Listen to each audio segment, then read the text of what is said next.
Muy buenos días, tengan todas y todos nuevamente.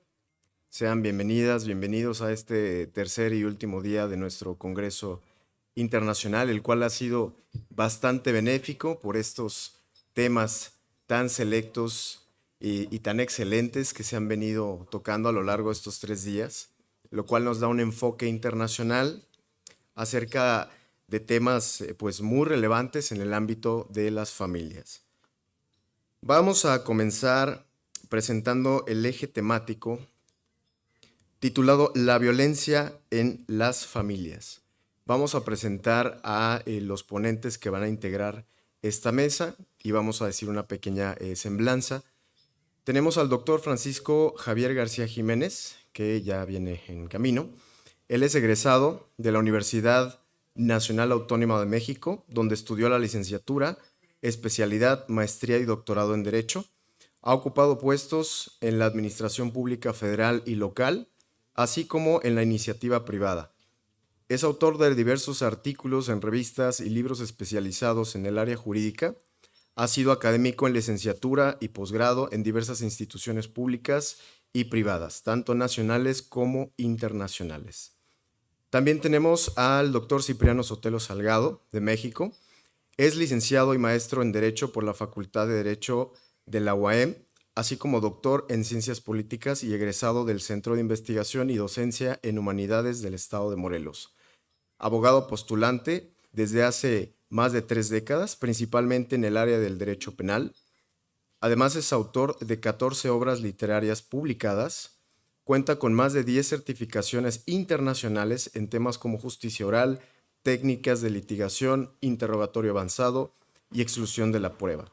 Además, es catedrático con más de 25 años de experiencia y actualmente es el rector de la Universidad de Ciencias Jurídicas de Morelos. Vamos a darle un fuerte aplauso. Bienvenido, doctor.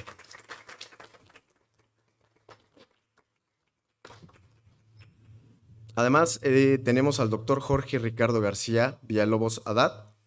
Él es doctor en Derecho con especialidad en Política Criminal, maestro en Derecho especializado en Amparo y Derechos Humanos, licenciado en Derecho por la UNAM, presidente del Consejo Nacional de Abogacía, Ignacio L. Vallarta, asesor de un candidato de presidencia a la República, agregado legal para la costa oeste de los Estados Unidos, de la PGR, representante del Gobierno de México ante Cortes Federales de los Estados Unidos en procedimientos migratorios de asistencia jurídica y extradiciones. Bienvenido, doctor. Un fuerte aplauso, por favor.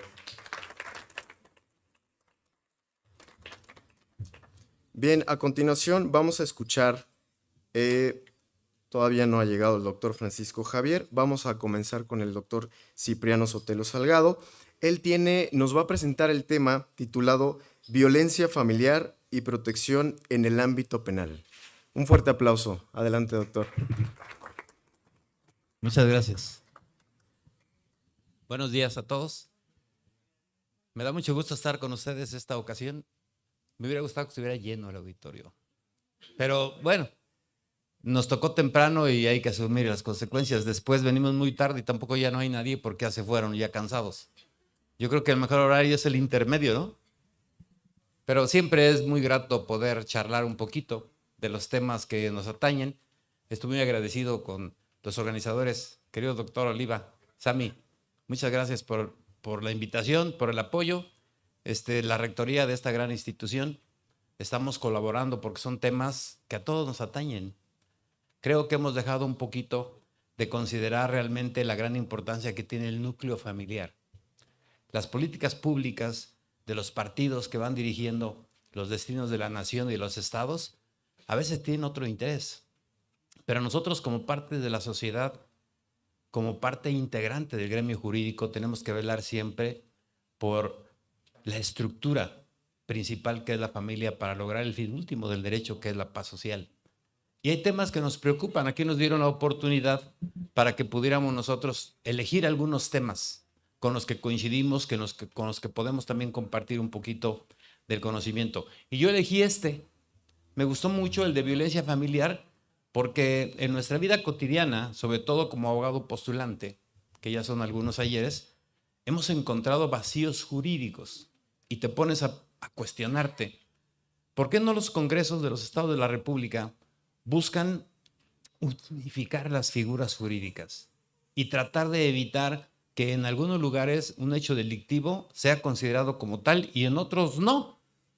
Y de eso quiero platicarles hoy, porque en Morelos el delito de violencia familiar es muy distinto al de la Ciudad de México, por ejemplo. Y quien puede ser sancionado en la Ciudad de México por un hecho delictivo de esa naturaleza, el mismo hecho delictivo en Morelos no es delito. Y entonces tienes que buscar dónde estar por si te cometen la conducta o te vas a quedar si sancionan un delito o no. O tienes que irte a final de cuentas a un análisis de lo que la Corte ha establecido en jurisprudencias o inclusive en algunos criterios para poder hacer valer ese derecho. Es muy interesante. Por eso quiero que platiquemos el día de hoy. Ya lo vimos en otras jornadas, los tipos de familia que nosotros debemos conceptualizar de manera actualizada. Ya no es un concepto genérico de familia, ya hemos escuchado en otras ponencias los tipos de familia que hay, y yo quiero hablar de uno en especial, los tipos de familia, la de los padres separados, porque hay infinidad de matrimonios que deciden culminarse por culpa de ella, de él, de los dos, por quien sea. Tenemos un divorcio sin causa que permite que las partes se separen y poco le importa al juez el motivo, simplemente ya no quiero estar con mi pareja y el juez toma la decisión de divorciarlos. Y claro, en ocasiones hay hijos, pero en este caso entonces la familia dejó de existir. Él ya no es parte de la familia y ella sí se quedó con los hijos o a la inversa. Desde el punto de vista jurídico, ¿qué es lo que ocurre? Exactamente lo que quiero que veamos el día de hoy. Y vamos a pedirle a nuestros amigos, qué bueno que ya tiene aquí la diapositiva. ¿Qué dice nuestro artículo 202 bis del Código Penal para el Estado de Morelos?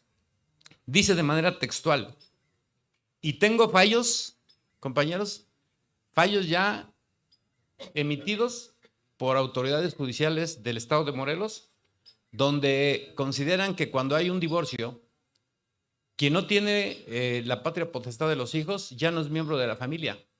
Así que si hay una agresión de uno hacia el otro, ya no se considera violencia familiar, porque ya no está dentro de un núcleo familiar. En cambio, la Ciudad de México dice lo contrario.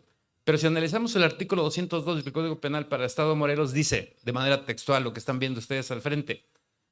Comete el delito de violencia familiar el miembro de la familia que realice un acto de poder, el miembro de la familia. Bueno, hay que ver cuál es el concepto de familia. Que realice un acto de poder u omisión intencional dirigido a dominar, someter, controlar o agredir de manera física, verbal, psicológica, emocional, sexual, patrimonial o económica a cualquier miembro de la familia, dentro o fuera del domicilio familiar, con quien tenga parentesco consanguíneo por afinidad, por vínculo de matrimonio o concubinato y que tiene para efecto causar daño o sufrimiento.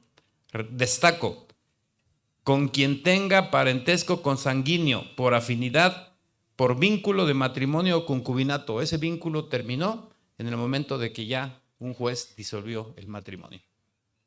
Entonces sí te puedo agredir. Caso concreto, un caso reciente que se acaba de dar en los tribunales, donde yo soy asesor jurídico incluso. Un tribunal de justicia oral determinó no responsabilidad penal para el acusado porque hay dos niños de por medio, conviven los dos padres con los hijos, la mamá los tiene en custodia, pero permite que conviven con el padre. Entonces el padre le habla a la señora y le dije, ya deja de estarme molestando con dinero, ya no te voy a dar, ponte a trabajar, floja y que no sé qué. Además, sé que tienes cáncer, ojalá y te mueras para que dejes de estar molestando. Y queda grabada la información. Los hijos van y le dicen a la mamá, llorando, es que estuve con mi papá y mi papá me dijo que ojalá te mueras porque tienes cáncer y todo.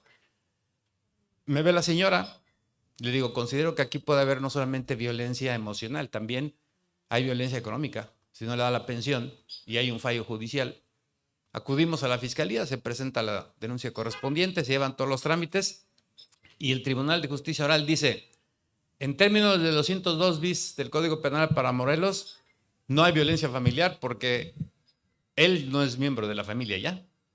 Hay un divorcio y tienen vínculos, él con los niños, ella con los niños, pero no entre ellos. Y entonces nosotros hacemos valer otra circunstancia que está ahorita en veremos en apelación. Principalmente, ¿qué dice el Código de la Ciudad de México? El Código de la Ciudad de México abarca un poquito más de manera específica a quienes deben considerarse para efectos de violencia intrafamiliar. ¿Y qué nos dice? A ver si nos cambian la diapositiva, porfa. Nos dice de manera textual el artículo 202 del Código Penal para la Ciudad de México. A quien por acción u omisión ejerza cualquier tipo de violencia física, psicoemocional, sexual, económica, patrimonial o contra los derechos reproductivos que ocurra o haya ocurrido dentro o fuera del domicilio o lugar que habite en contra de, primer punto, él o la cónyuge, él o la excónyuge. Él o la excónyuge, la concubina, exconcubina, el concubinario o exconcubinario. Aquí ya se abarca de manera más amplia y si nos encontráramos en una hipótesis como la de Morelos en este caso, seguramente el tribunal hubiera emitido una condena. Cuando hablamos con los señores jueces y les expongo el tema, dice, mira, yo coincido contigo, pero ¿cómo condeno si la ley morelense está excluyendo de manera textual a quienes no se encuentran unidos en un concubinato o unidos en un matrimonio? Entonces, péleate en el Congreso. Pero no, es que en mi opinión no tienes tú que irte con el tipo penal específico como está en la ley. Tienes que tener mayor amplitud. Y entonces hacemos valer un criterio de la Corte muy interesante, que es la siguiente diapositiva, que es una jurisprudencia dictada por la primera sala de la Suprema Corte de Justicia de la Nación de violencia familiar. Dice, la expresión o análoga contenida en el artículo 221 del Código Penal del Estado de Guanajuato no vulnera el principio de legalidad en su vertiente de taxatividad. ¿Qué implica? Que allá, para efecto de evitar estas confusiones de que si puedes ser sujeto a violencia familiar porque eres concubina o eres inclusive amante o eres esposa o no, para evitar eso en Guanajuato dijeron, ¿sabes qué? Vamos a establecerle un denominativo de analogía. La Corte se pronuncia porque pues uno de los acusados en un litigio penal dice, espérame, es que ahí violas el principio de legalidad al no establecerme con precisión que debe entenderse. Y la Corte lo resolvió recientemente, es una jurisprudencia de la 11ª época, de las recientes, donde dijo, ¿sabes qué? Ahí tiene que considerarse, tiene que hacerse una amplitud de análisis de que todos aquellos que se encuentran vinculados al núcleo familiar, deben ser considerados sujetos pasivos de este tipo de delitos. Esto es técnico, es teórico, lo vemos en las leyes plasmados, es cuestión de poder interpretarlos, de poder debatir el derecho, pero también en la práctica tenemos muchas fallas y eso tiene que ser resaltado. Muy importante, por ejemplo, en las fiscalías, donde los penalistas estamos todos los días. En Morelos, por decir uno de los estados, en otros también, hay una Fiscalía Especializada de Justicia para Mujeres. ¡Wow! Se destaca, pero también el hombre es pasivo de violencia familiar. Y no hay una fiscalía de violencia contra el hombre. Y hay muchos casos. Son todas. ¿Qué es lo que pasa? ¿El hombre puede ser sujeto pasivo? Claro que puede ser sujeto pasivo. ¿Que no denuncia? Muchas de las veces no denuncia. ¿Que las estadísticas son mejores? También. Pero hoy la mujer ya no es el sexo débil, ¿eh?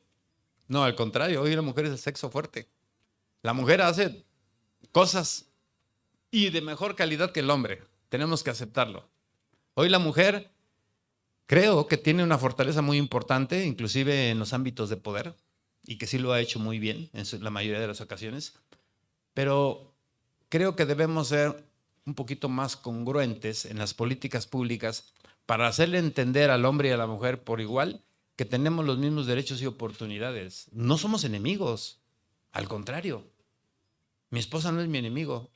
Si fuera mi enemigo, pues venía todo golpeado. Por fortuna ella entiende que no es mi enemiga, hacemos un complemento y yo estoy con ella para amarla y respetarla y hacerla sentir como lo que es. Eso es lo que queremos todos. Entonces, ¿por qué las políticas públicas van dirigidas a enfrentarnos?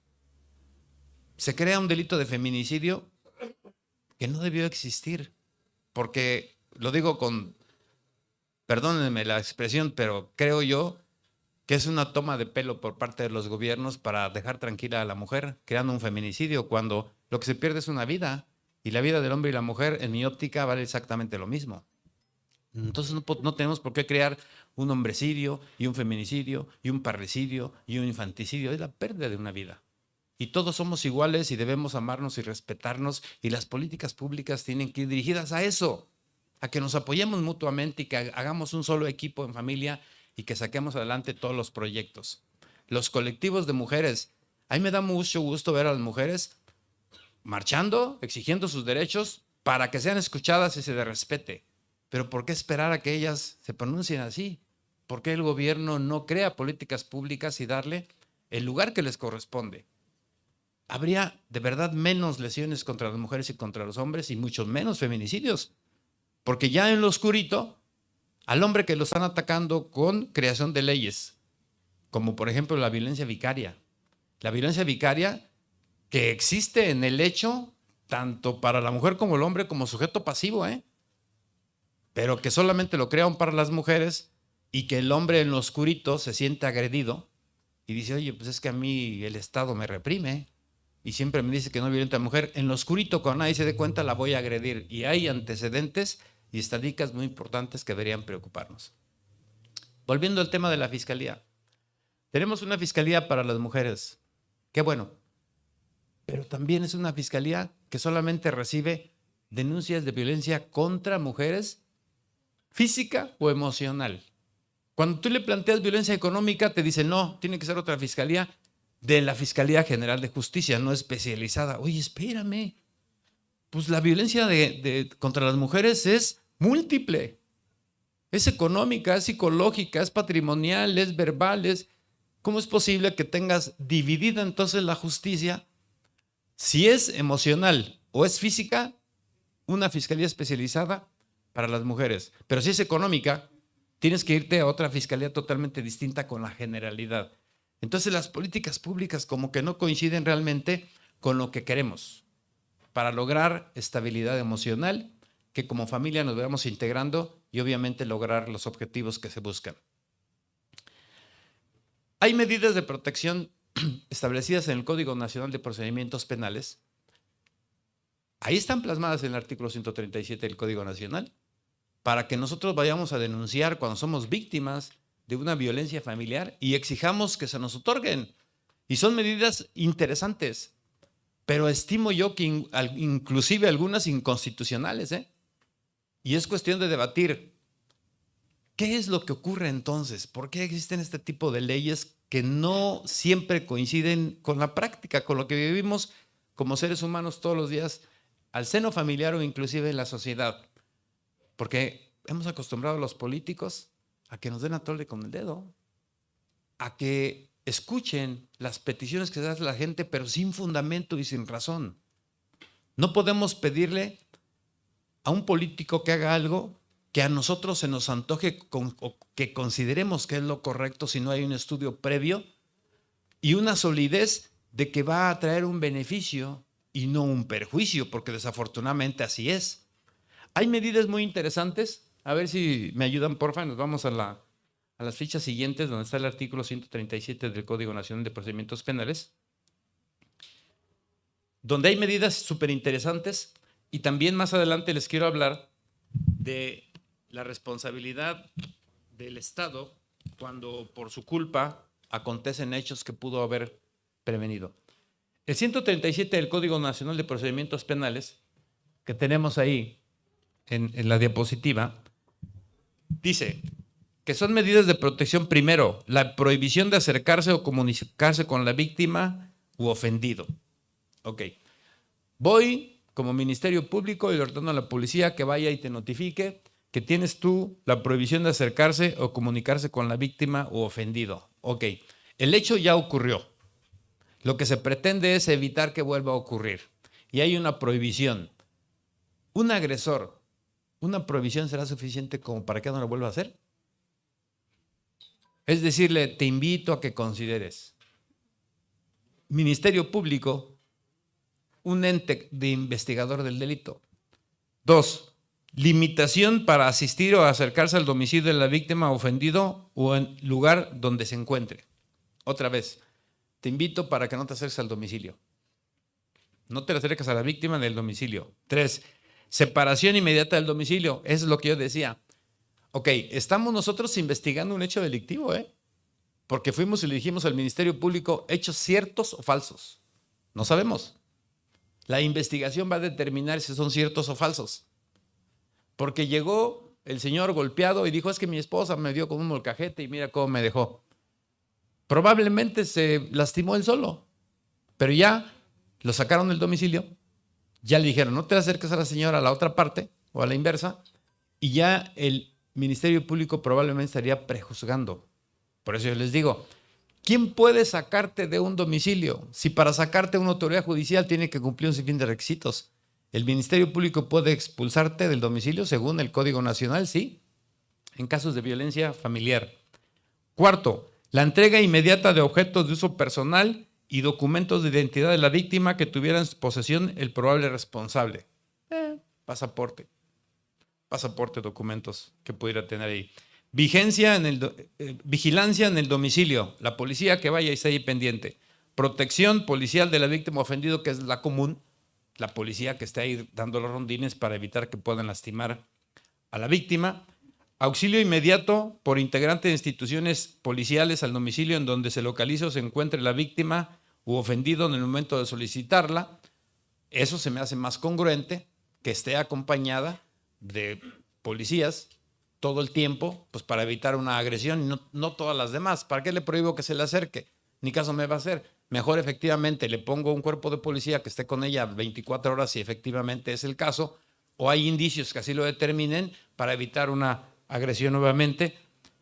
La 9, traslado de víctima o ofendido o refugios, albergues temporales. No puede estar en la casa, se va a someter a nuevos golpes, se le lleva a un refugio. El reingreso de la víctima o ofendido a su domicilio una vez que se salvaguarde su seguridad. Eso creo que le corresponde a un juez y no tanto al Ministerio Público. El Ministerio Público, en el momento que recibe una denuncia por violencia familiar, tiene muchísimas obligaciones. Salvaguardar a la víctima, y para eso requiere indicios. Por supuesto, también el Código Nacional obliga a que esas medidas tengan que ser ratificadas en breve tiempo por un juez, porque el Ministerio Público de inmediato por la prisa tiene que determinarlas, pero un juez de carácter penal, un juez de control, tiene que calificarlas como procedentes o en caso levantarlas. Nosotros vamos ante el fiscal, hacemos la denuncia y no nos atiende, o sí nos atiende, y nos atiende mal, porque desafortunadamente o están muy saturados laboralmente o le caemos mal, o simplemente no coincide con el hecho. Bueno, también tenemos la oportunidad de acudir ante la autoridad judicial, pero al último, ¿qué es lo que pasa si nos vamos a la siguiente diapositiva? ¿Qué es lo que pasa si no hay atención? El Estado, y esto es muy importante, porque es necesario que se haga. No estoy guiando a ningún Estado, ni al gobierno de la República, pero el Estado, los funcionarios del Estado y los funcionarios federales tienen responsabilidad patrimonial por no hacer lo que la ley les obliga. Esa se llama actividad irregular. Hagámoslo. ¿Cómo se hace ese procedimiento? Se los platico un minuto porque ya tengo que dejar el escenario. Hacemos la petición a la institución que dejó de hacer su trabajo o que lo hizo mal y le cuantificamos el daño que nos ocasionó, por lo menos para cuantificar mi daño moral o inclusive económico. ¿Vamos a recibir una respuesta o los vamos a obligar a través de un amparo por violación del derecho de petición? Y nos va a decir, tienes razón y te voy a indemnizar, porque lo que vamos a pedir es una indemnización. Tal vez nos diga que no hay problema. Ese no, voy a ir a un tribunal de justicia administrativa a nulificarlo y a pedirle a ese tribunal que condene al Estado al pago de esa indemnización.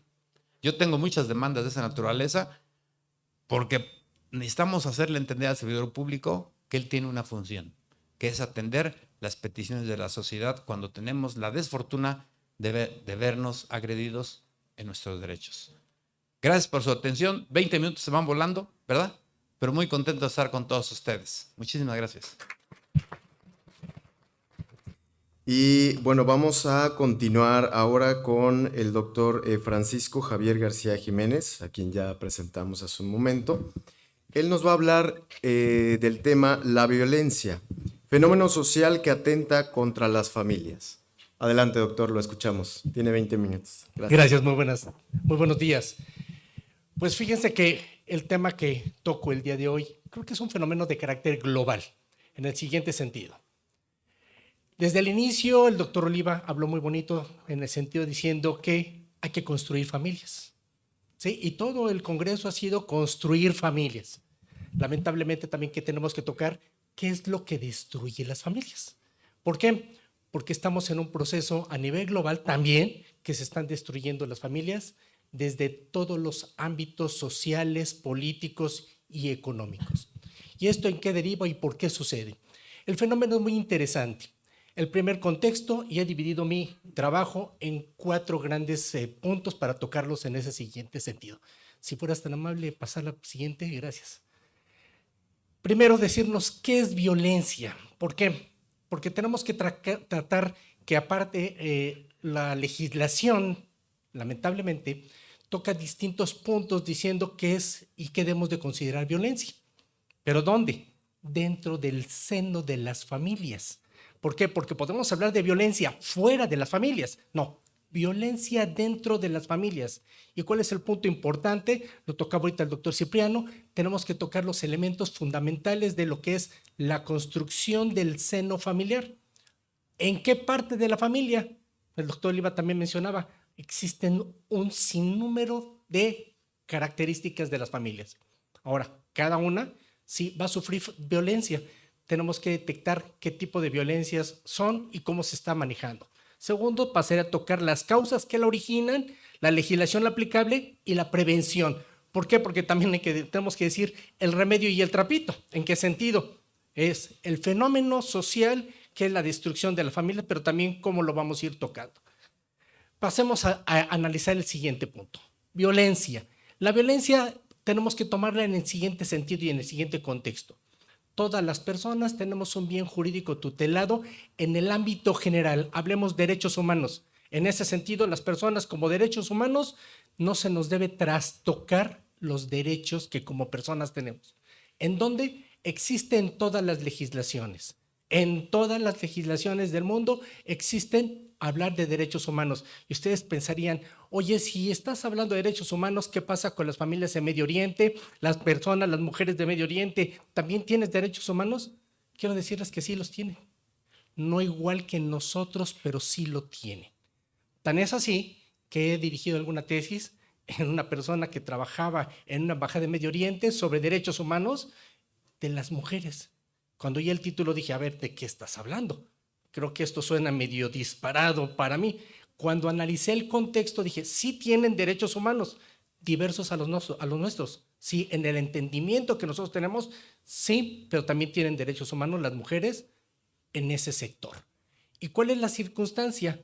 Es la ideología o la idiosincrasia en la cual están plasmadas las normas y en ese contexto también los legisladores lo han puesto en ese sentido. Claro, aquí entendemos entonces que tenemos que utilizar un fenómeno que se llama axiología, el estudio de los valores en cada contexto, inclusive por época. Se mencionó también en algún momento por parte de los que me habían antecedido en otros, el pasado miércoles, hablando de que no es la misma legislación la que tenemos hoy, como la que se tuvo hace 20 años, como la que se tuvo hace 50, y si nos vamos más atrás, por supuesto que no es la misma. ¿Por qué? Porque el entendimiento de la familia era otro, pero a su vez también el contexto de hablar de una violencia, el contexto en el que el legislador axiológicamente tenía un entendimiento de cuál era la problemática que en ese momento se estaba presentando. Y hoy tenemos que también tocar el tema axiológico para decir, en función de los valores, qué debemos de entender por familia, qué debemos de entender por los integrantes de la familia y qué debemos de entender por violencia. ¿Por qué? Porque la violencia no va a ser nada más física y psicológica. Vamos a hablar de otro tipo de violencias que ahorita lo tocaba también el doctor Cipriano. Hablamos de una violencia económica. Con ese es un fenómeno genial que el día de hoy ocurre en muchos lugares. Esa violencia psicológica, violencia política, En fin, podemos hablar de un sinnúmero de violencias que si las empezamos a describir, vamos a encontrar más de una veintena de elementos que existen para ejercer la violencia. Y en este sentido, ¿qué es lo que tenemos que hacer? De tocar primer elemento. ¿Cuál es el bien jurídico que se tutela? La problemática que encontramos, o por lo menos yo también como litigante encuentro en todas las fiscalías, es que tengo que demostrar cuál es el punto fundamental que la ley protege y que ha sido violentada, dañada o alterada en las personas. Si yo no lo demuestro, por supuesto que no me van a hacer caso. Por supuesto que se va a quedar todo como hasta en muchos lugares ha sucedido. Tengo que demostrarlo. Afortunadamente tenemos en nuestra legislación un apoyo legislativo que implica lo siguiente. Decía también el doctor Cipriano, ¿les corresponde a los ministerios públicos investigar? Sí, pero también hay asesores jurídicos. Levanto la mano como asesor jurídico y digo, espérame, te falta esto, te falta esto, te falta esto y te aporto los demás elementos. Inclusive hay procesos en los que nosotros presentamos más elementos de probatorios que la propia institución. Bueno, pues tenemos esa herramienta. ¿Qué es lo que nos hace falta? Habilidad como abogados de encontrar cuál es el bien jurídico que se ha lesionado. Y lamentablemente, si nos dejamos en ese contexto, pues van los procedimientos y no pasa nada. Sí, pero el error, ojo, el error a veces es de la institución que no puede investigar, pero también de los abogados que podemos asesorar. Si nosotros nos adjuntamos al Ministerio Público, como lo establece el Código Nacional de Procedimientos Penales, pues por supuesto que voy a apoyar para establecer esos elementos probatorios y demostrar la existencia de que existe violencia en cualquier aspecto. Que claro, dice el doctor acertadamente, oye, la Fiscalía nada más habla de dos, que sea física y emocional. Y aquí entramos a un gran problema. Feminicidio, nos dice el feminicidio. Para demostrar el feminicidio se requiere un elemento bien bonito, que dice, hay que demostrar que la persona la mató por cuestiones de odio. ¿Me pueden decir cómo demuestro el odio hacia otra persona? ¿Cómo lo demuestro? Entonces, ¿qué es lo que sucede en la fiscalía? Homicidio, porque sí hay una persona muerta, por supuesto. Pero ¿cómo demuestro el punto odio? Tengo que probarlo. Claro, existirán otros fenómenos y presento pruebas psicológicas, en fin, etcétera. Pero el problema fundamental es, demuestra el odio. ¿Cuál es la problemática para mí en este feminicidio? Falta de técnica legislativa para poder establecer un precepto adecuado que demuestre que porque mataron a una mujer, no por cuestiones de odio, existen muchas cuestiones. Lo primero que yo pondría, hay violencia. ¿De qué tipo de violencia? Ahí hay un número, dije hace rato, más de una veintena que puedo demostrar que existe una violencia hacia la persona. ¿Cuáles serían los elementos probatorios? Entraré yo al elemento que se llama teoría de la prueba, los elementos que me exige para poder demostrarla, y en ese sentido diría, con testigos, documentos, pruebas privadas, públicas, en fin, etcétera. Todo lo que nos tenga elementos para poderlo llevar a cabo. ¿La falla cuál es? La falla a veces es de nosotros como abogados. Primero, para poder demostrar ante una institución. Dos, si la ley tiene fallas, que sabemos que tiene fallas, existen otros mecanismos que podemos nosotros apoyarnos y ayudar. ¿Cuáles son los otros mecanismos? Tenemos como primer elemento la propia Constitución. Hablemos de derechos humanos, artículo primero, todas las personas gozarán de los derechos humanos. Sí, pero también nos dice ese mismo artículo en su parte tercera, todas las autoridades serán responsables de apoyar y en su caso serán garantes de vigilar sobre los derechos humanos. Hay que hacer uso de esos mecanismos. ¿Por qué? Porque en función de eso nos encontramos también el siguiente contexto. Tenemos convenios, tenemos tratados, tenemos protocolos de carácter internacional en el que no solamente México, sino muchos países los han signado. ¿Qué es lo que sucede? ¿Abogado, los conoces? No. Entonces, no, si yo no lo conozco, pues por supuesto que no voy a solicitar que sean aplicables. Que claro, dice la ley, la autoridad tiene la responsabilidad de aplicarlas, pero si no lo aplica o la desconoce también, pues levanto la mano para decir, existe esto. Existe este convenio, existe este tratado, existen estos protocolos que necesitan ser aplicables. Unos protocolos son vinculantes y aquí viene un gran problema. Si son vinculantes y no fueron utilizados por la autoridad, pues está en una gran responsabilidad y esa es la mayoría de los casos. El segundo, si no es vinculante, pues entonces también digo, debe utilizarse este protocolo para poder ayudar en este sentido a esa violencia. Pero a lo que me va a aterrizar es lo siguiente: si existe violencia entre las personas, por supuesto que hay una desintegración de la familia. ¿Por qué? Porque esa violencia puede venir de cualquiera de los integrantes de la familia, el que sea, el ascendiente, el descendiente, los laterales, en fin, un sinnúmero de personas que pueden llevar a la desintegración. Y esa desintegración, lamentablemente, pues va ocasionando el siguiente sentido. ¿Cuál es? Bien, existen violencias tanto desde el punto de vista personal como desde el punto de vista de la propia sociedad. Esa ideología que de repente tenemos y pensamos que nada más soy yo el del problema, y no nos percatamos de que el problema está permeado. Nos percatamos de que la problemática viene de la misma sociedad desde el punto de vista político, desde el punto de vista económico, en las propias escuelas, en fin, etcétera. Lugar donde vayamos nos encontramos, y díganme si no simplemente manejando. Vamos manejando y creo que la mayoría de ustedes como mujeres de repente ya se les cerró un coche y dicen algo en contra de la mujer. ¿Por qué? Pues el que cometemos más errores manejando somos los hombres. Inclusive los choques, lo han dicho las aseguradoras, chocamos más los hombres que las mujeres. Entonces, ¿quiénes son los más descuidados? Nosotros. Sin embargo, el contexto es lo siguiente: ya volviste a chocar. Violencia del hombre hacia la mujer, hacia su pareja, a la pareja. ¿Qué es? Empieza a mermar psicológicamente a la persona e empieza a haber una gran problemática que va a llevar a cabo una posible desintegración de la familia. Esa desintegración de la familia pues, nos está llevando a un problema de carácter social muy fuerte, y ese problema problemático que está enfrentando pues lo tenemos que atacar. ¿Cuál es el problema que tenemos socialmente y global para la desintegración de la familia? Y el punto es muy sencillo, pero muy complejo a la vez. ¿Cuál es? Nos encontramos a la gran problemática de falta de valores. El gran problema que tenemos hoy en la actualidad es la falta de valores. Abran ustedes su teléfono, abran ustedes el WhatsApp o cualquier red social, y ¿qué nos enseñan o qué vemos en lo primero? Una falta de disposición, de respeto de uno hacia el otro, como persona hacia otra persona, y vamos más allá, en la propia familia. Esa falta de respeto, y como lo mencionaba en su momento el doctor Tapia cuando también habló, es que la familia está integrada bajo una organización. Y esa organización, ¿qué es lo que implica?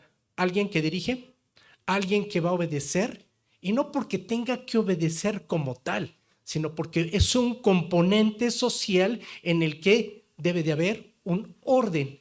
Hay una circunstancia muy interesante, que es método, orden y disciplina. Las familias tienen un método de integración. Todas deben de tener un orden, y consecuentemente, como resultado, va a haber una disciplina. Y esa disciplina es de integración. Pero si no existe ese orden, primero, no hay un método en términos generales de la propia familia. Como consecuencia, segundo, no hay un orden, y a la falta de orden, ¿qué es lo que va a haber? Una falta de disciplina. Y esa falta de disciplina va a traer como consecuencia una desintegración de todos y cada uno de sus miembros, porque yo no sé qué hace mi hijo, mi esposa no sabe qué es lo que yo hago, y en fin, cada quien hace lo que quiere, y como consecuencia de eso, ¿qué es lo que sucedió? Se va a desintegrar la familia. Es un fenómeno global, no es un fenómeno específico de un área, es un fenómeno que está cayendo muy fuerte en todos los contextos. Y cierro lo siguiente, el anterior, perdóname. Lo siguiente, en el que al existir los valores, el primer elemento que debemos encontrar como valores es el respeto como personas. ¿Por qué? También hemos hablado de derechos humanos y diríamos, uno de los grandes valores es la dignidad. Y como dignidad, ¿qué es lo que encontramos? ¿Qué es lo que se define como dignidad? Dignidad viene de la etimología de dignitas. divinidad. Quiere decir que todos y cada uno de nosotros venimos o provenimos de una divinidad y por lo tanto somos dioses, diosas. No vayan ahorita a levitar todavía porque el primer vuelo cuesta trabajo. Sin embargo, al ser nosotros dioses y diosas en ese sentido, ese es el trato que nosotros debemos de tenernos de uno hacia el otro. ¿Pero cómo? Si yo soy un dios y ella es un dios, necesito otorgarle respeto. Y debemos respetarnos todos y cada uno de nosotros en ese sentido. Si en el núcleo familiar no hay respeto, como consecuencia salen a la calle y ¿qué va a haber? Pues también es la problemática que estamos viendo el día de hoy en todas partes. Todos contra todos, lesionándonos todos contra todos y vulnerando el contexto primordial de la sociedad. ¿Cuál es? La familia. Tenemos que atacar nosotros de una forma muy fuerte la conformación y establecer estrategias para poder llegar a tener valores tanto en la educación, en la política, que estamos ahorita en un gran problema, pero desde el punto de vista general, pero tenemos que otorgar valores. Se nos está cayendo el mundo en pedazos desde el punto de vista de la falta de valores. Es lo que tenemos que ir trabajando. De nada nos sirve tener una legislación que sea muy buena, una legislación que traiga unas sanciones ejemplares, si no existe en el contexto la conformación del entendimiento por qué sanciono yo a una persona, por qué la meto a la cárcel, por qué le impongo una multa, en fin, si eso no se logra comprender, simple y sencillamente la legislación seguirá, pero el núcleo social y sobre todo la familia se irá o seguirá desintegrándose. No quiero abusar del tiempo porque vamos un poquito atrasados, pero agradezco muchísimo su atención. Gracias.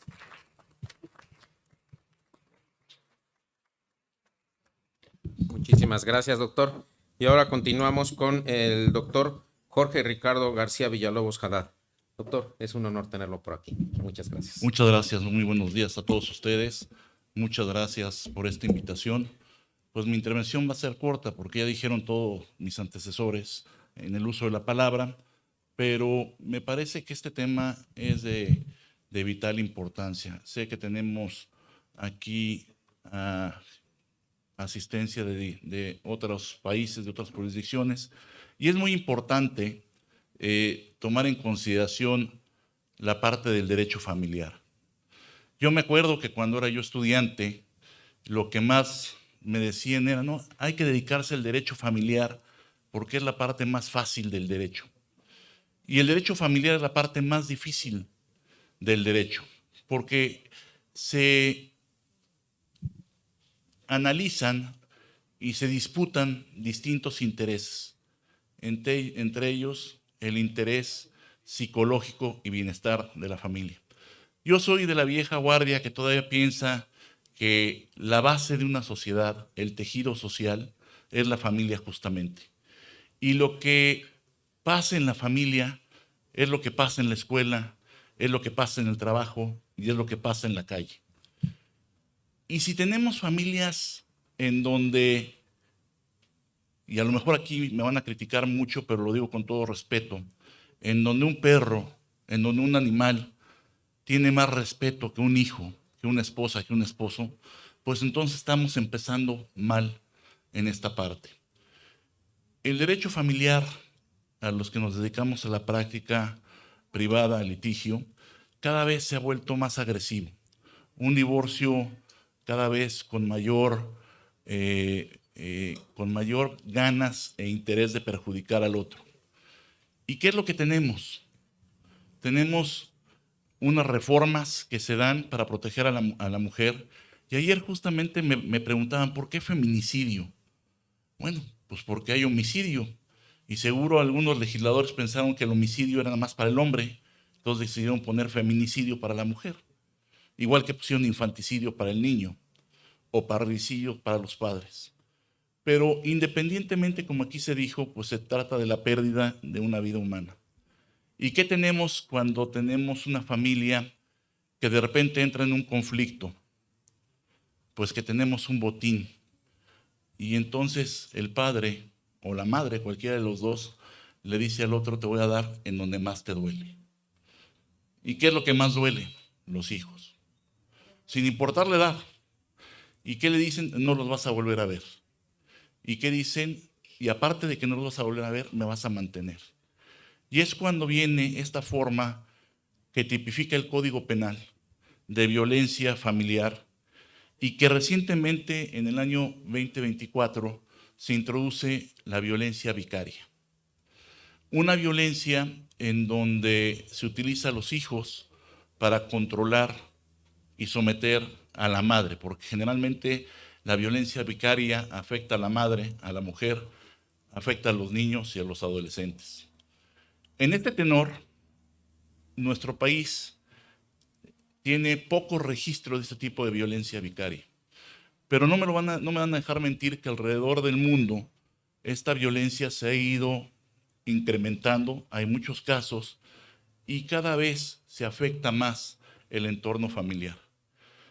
Pero entra una parte muy importante que los países no estamos analizando ni estamos estudiando, que se llama salud mental. A partir de la pandemia, muchas fiscalías y que se dedican a la atención de violencia familiar y de violencia contra la mujer, vieron incrementados este tipo de incidentes y de delitos y de ilícitos hasta en un 100%. Y no quiero decir que nada más de la pandemia, pero digamos que la pandemia es lo que marca un parteaguas en la salud mental. Y esta salud mental afecta igual al hombre que a la mujer, que a un niño. Y si el Estado o nosotros mismos no nos damos a la tarea de entender y de ver qué es lo que está pasando con nuestra salud mental, porque entonces le decimos al niño, ya deja de dar lata. Oye, tienes todo para ser feliz, ¿por qué estás triste? Oye, mira, tu mamá, pues sí, está un poquito gordita, pero tú tienes que estar en forma fit y hacer ejercicio. O el papá que llega con las presiones del trabajo y que tiene estos trastornos de conducta, que nadie se los atiende y que se empiezan a dar al interior del seno familiar, de repente llegan a detonar y detonan en este tipo de violencia.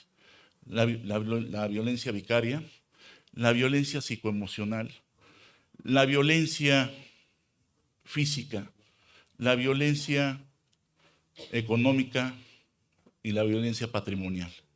¿Y qué es lo que ha tenido que decir la Corte en jurisprudencias?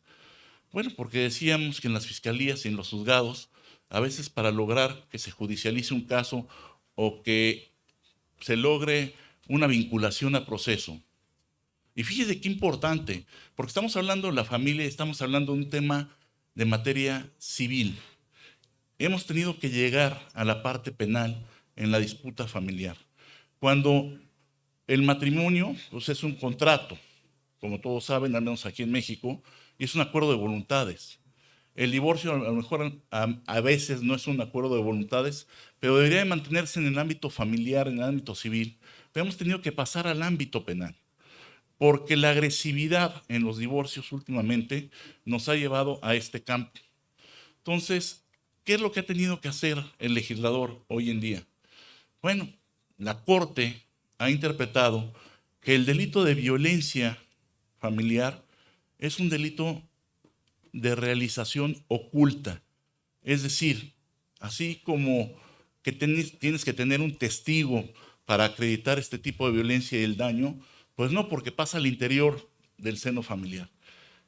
¿Y qué te dice también la Corte?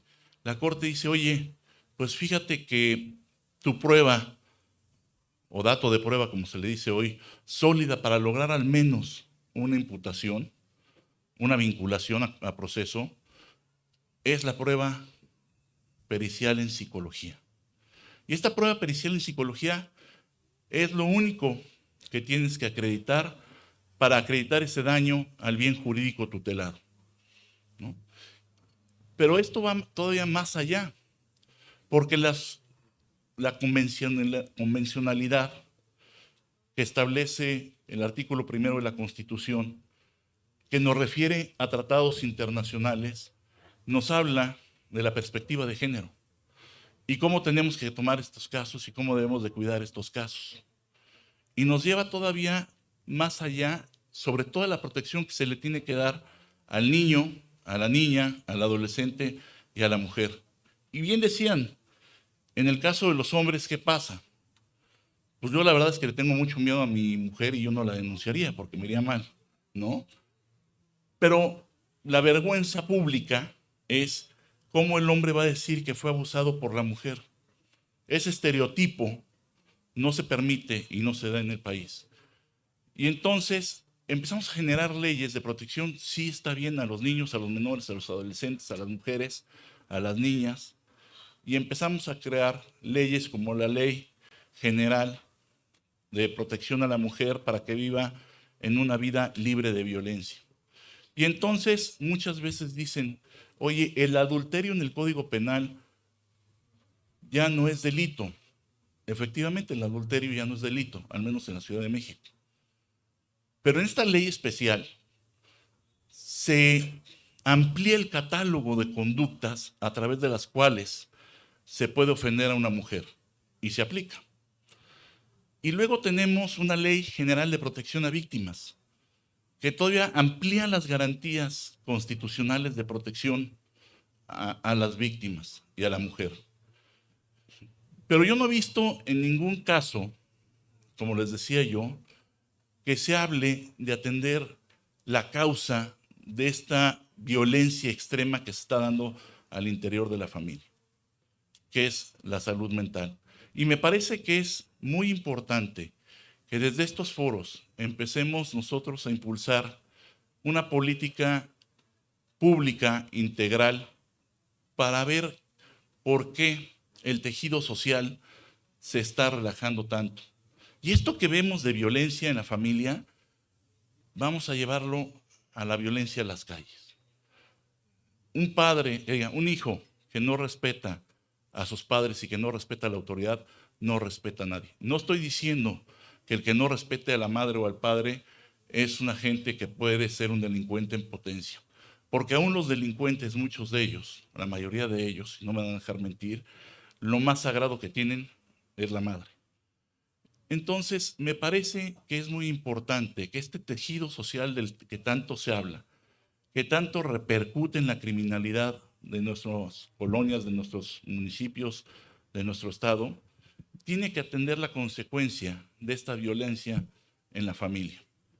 Así como se están promoviendo leyes especiales para tipificar feminicidio, violencia contra la mujer, Ley General de Atención a Víctimas, mujeres desaparecidas y todo esto, es muy importante atender y promover otra vez la construcción de la célula familiar como la base de la sociedad.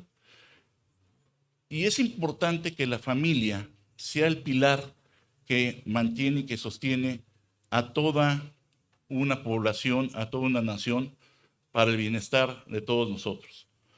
No quiero seguir aburriéndolos con esta ponencia, pero sí dejarles la reflexión de que tenemos que regresar a lo básico. Y lo básico es la familia, y lo básico son los valores, y lo básico es el respeto. Y perdón que se los diga, yo amo los animales y todo, pero es increíble que verdaderamente todos los miembros de la familia tratamos mejor al perro que a veces entre nosotros mismos. Muchas gracias.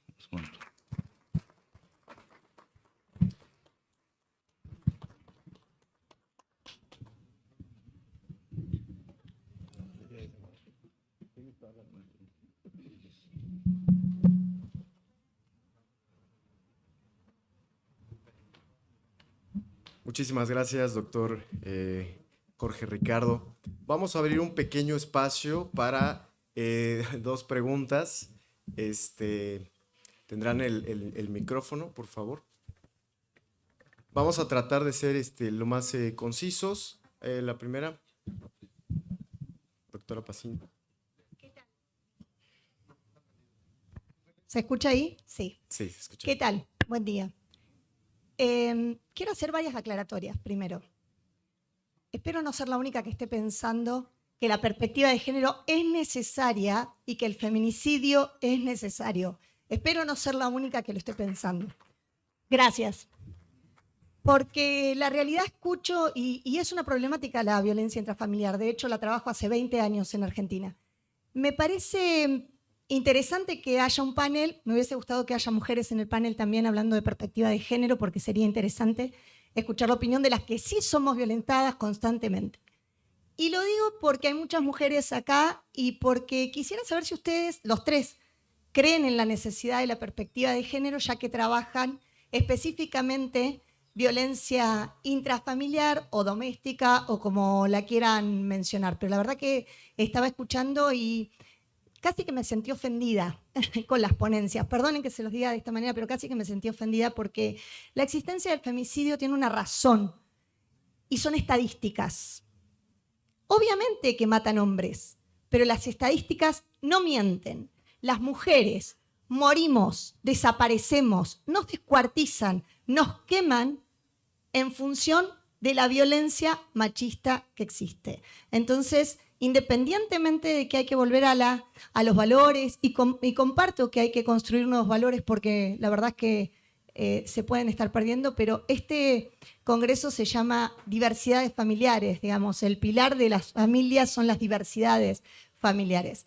Y en ese sentido me parece que la pregunta concreta para los tres es si alguno de ustedes tres cree en la perspectiva de género. Gracias.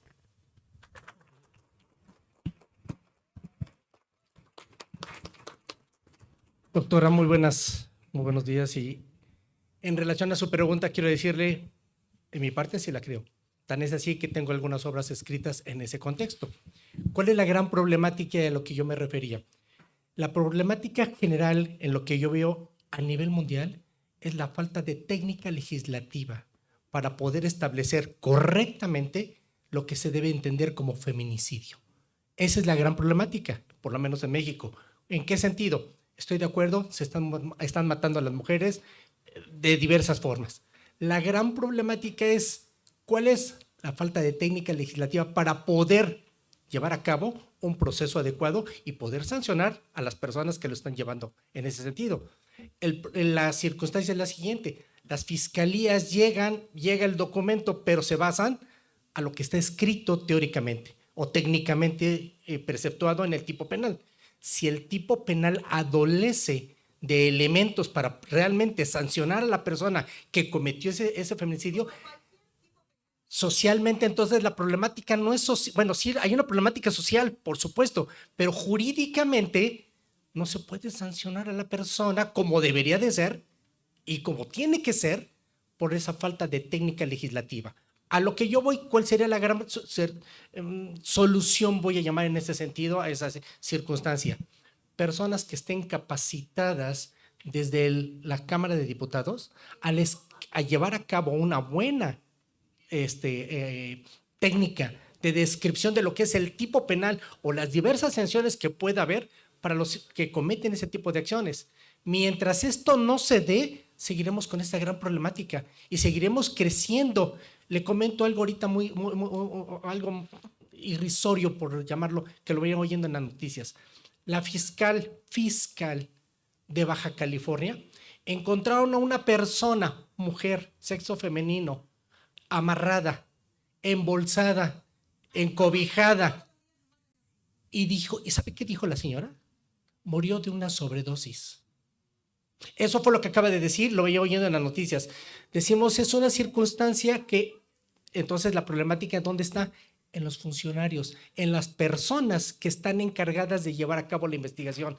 Y gran problema tenemos, improvisación. Te quito de acá y te pongo para allá. Perdón, el área penal no es de improvisación.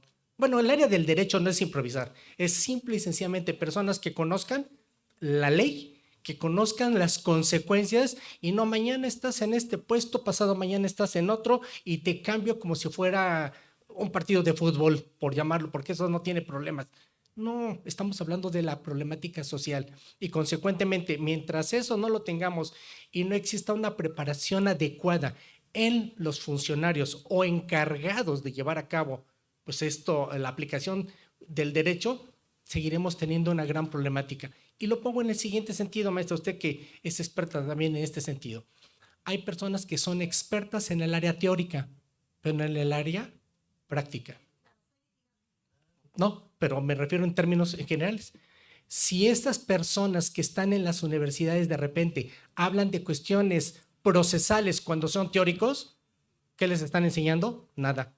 Entonces también tenemos que tener desde dentro de las escuelas esos grandes cambios, esas grandes circunstancias y por supuesto afuera, tener capacitación, no improvisación. Mañana eres magistrada, mañana eres juez, mañana eres ministra. No, espérame, se necesita tener conocimiento de la norma y como consecuencia eso también se llama corrupción.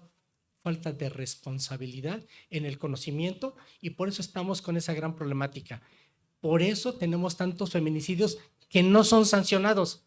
Y digo no son sancionados porque la falta de carencia en el conocimiento, tanto teórico como práctico, nos lleva a esa gran problemática en términos generales.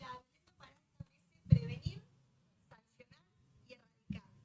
Primero, antes de punir, hay que prevenir. Para eso está la perspectiva de género. Gracias. No quiero interrumpir más. Es un tema que me apasiona. Gracias. Doctora, déjeme decirle que la perspectiva de género, al menos en nuestro país, es algo novedoso, nuevo. Poca gente la conoce. No es que incluso juzgadores. Y en mi caso particular, le quiero decir que yo soy investigador forense. Y lo que se decía aquí, a veces como asesores jurídicos de las víctimas, de las mujeres, nos toca hacer el trabajo de investigación que las fiscalías a veces no hacen. Y la recopilación de los datos y de la prueba y la preservación, la cadena de custodia y la preservación de la prueba es lo que más daña en un proceso de esto. Yo sí le quiero decir que a través de los litigios que llevo he aprendido a entender y estudiar esta perspectiva de género. Y las convenciones internacionales que se están utilizando para poder juzgar con perspectiva de género. Lo que usted bien dice es la prevención, es la protección, pero también es el cuidado posterior a todo esto. Yo me refería en mi caso al tema feminicidio porque creo que es muy lamentable que cualquier ser humano sea privado de la libertad y que no se investigue y no se sancione. Efectivamente. Perdón, privado de la vida, perdóneme, discúlpeme, sea privado de la vida y que pocos sean privados de la libertad, o sea, sancionados. Yo creo que, al menos en mi país, tenemos que hacer un gran esfuerzo justamente por erradicar esta falta de creencia y de revictimización de la víctima que se da. Y la falta de que cuando lleguen a denunciar digan, es que no te creo. ¿Y por qué no te creo? Pues porque no hubo testigos o no me estás trayendo esto o el otro. Yo creo que la perspectiva de género ayuda mucho con esto, pero es algo novedoso aquí en nuestro país.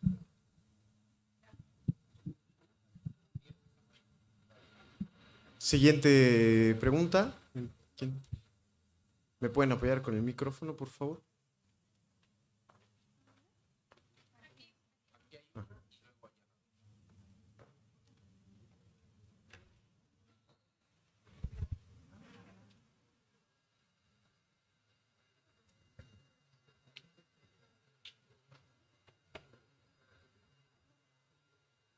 Bueno, ya, ok, correcto.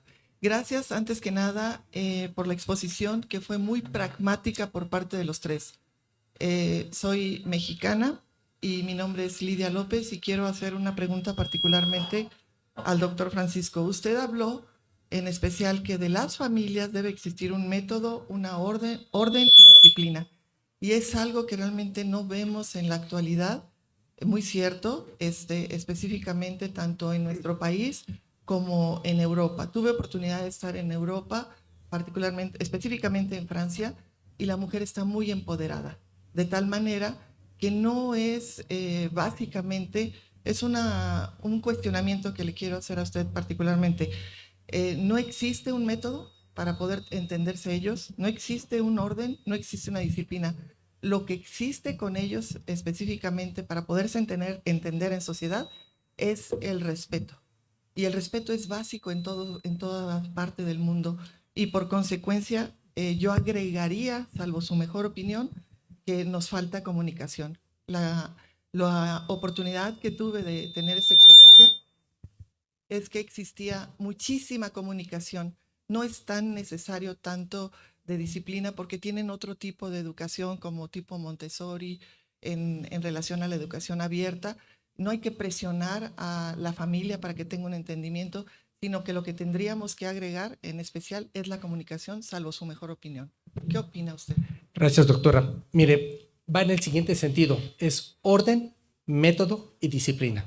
O sea, todo lo que tiene un orden va a tener un éxito. La gran circunstancia es el tipo de orden no va a ser lo mismo México, Francia o cualquier parte. Todo tiene un orden. Y ese orden que se va llevando, que va manejando, va a traer como consecuencia un método, que ese método implica lo que yo viví en su momento, la chancla voladora. A mí me llevaron aquí. Sí, a mí me funcionó. Claro, los de hoy no funciona. Y a otras personas no les funcionó. Esa es una circunstancia.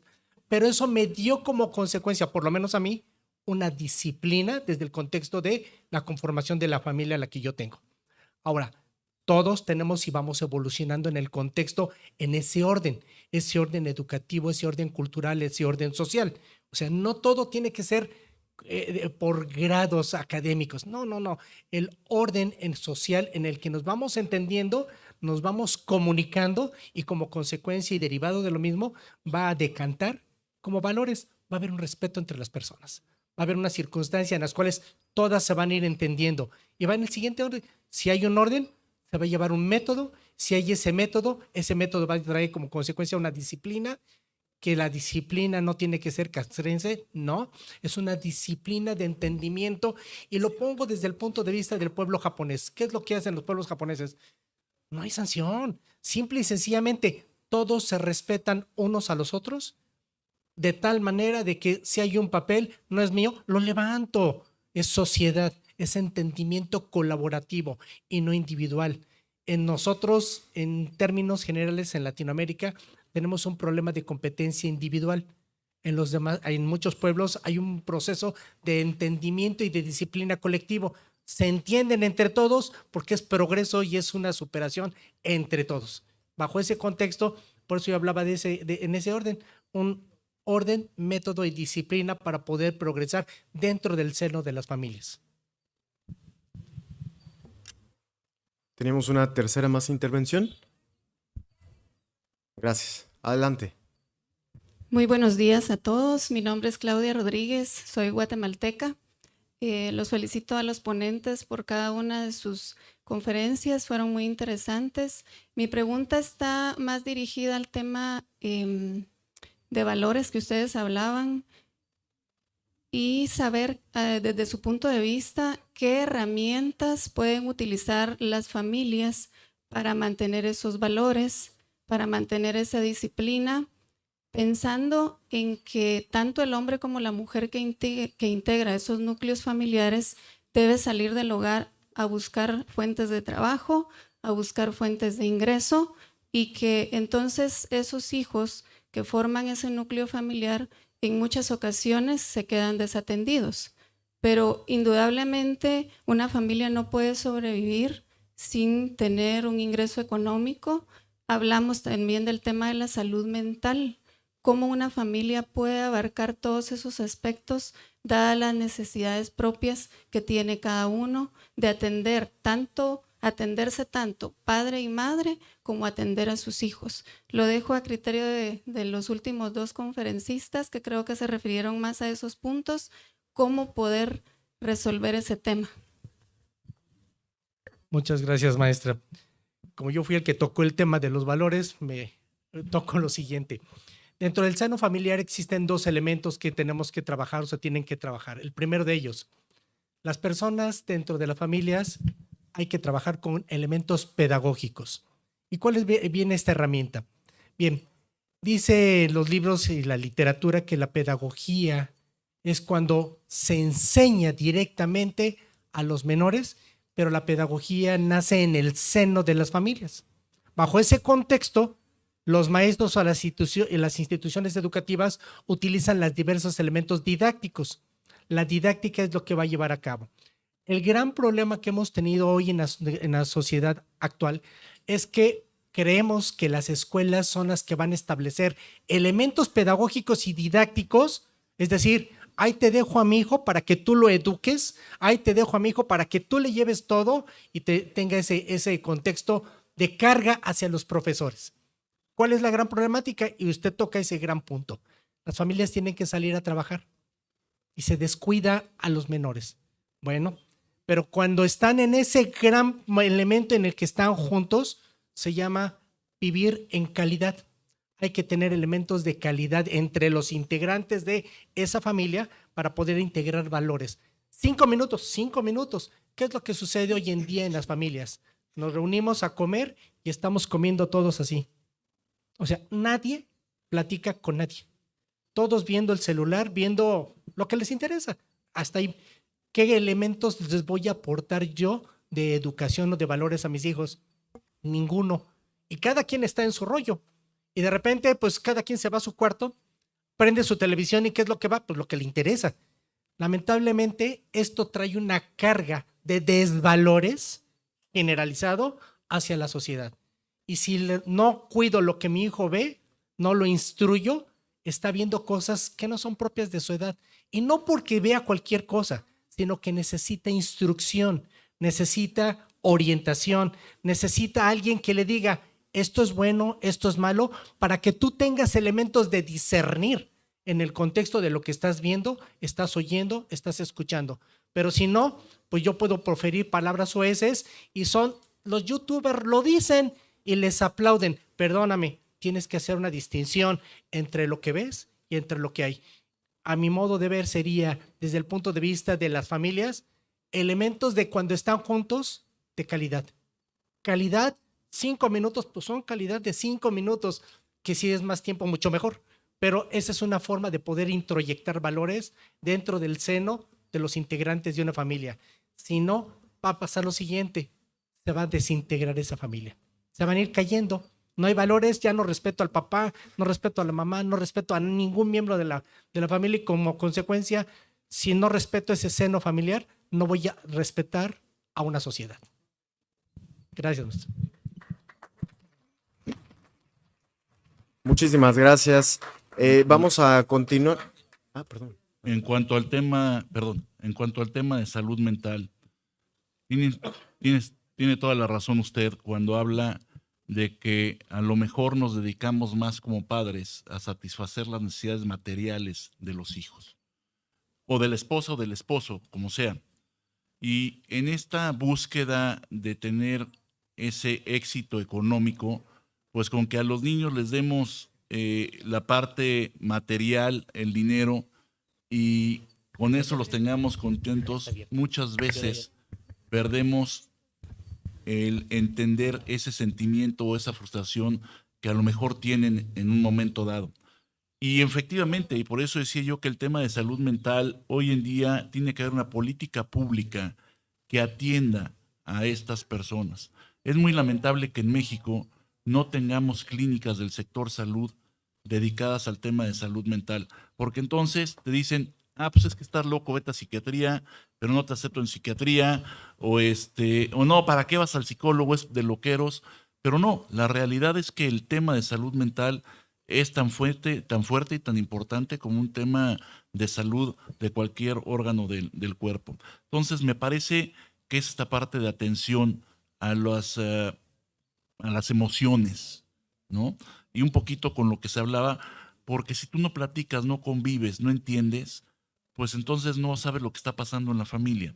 Y es cuando viene el no hay comunicación, se rompe esta comunicación, este sentimiento. Digo, sabemos que un niño tiene gripa porque le escurre la nariz, pero si el niño no dice me siento mal, pues difícilmente vamos a saber que tiene una gripa o algo. Esa es la parte a la que yo me refería. Y definitivamente yo creo que el respeto, desde hablar con groserías entre los padres, que es muy moderno hoy en día, frente a los hijos, desde ahí parte todo, ¿no? Es volver, como decía yo, a lo básico y a lo que nos enseñaron. En el caso de los hombres, a mí había un dicho que me decía mi madre y mi abuela, que a una mujer no se le toca ni con el pétalo de una rosa, ¿no? Eso es lo básico. Y el civismo y la ética en las escuelas, desde el kinder. Tiene que haber ética, civismo en las escuelas porque sirve de mucho. Y si no, pues pregúntenle a los Boy Scouts qué es lo que profesan. Muchas gracias. Muchísimas gracias. Vamos a proceder a otorgarles sus reconocimientos y un pequeño detalle que tenemos para los doctores. Y así concluimos este eje temático. Pedimos de manera atenta que vayan pasando los siguientes ponentes.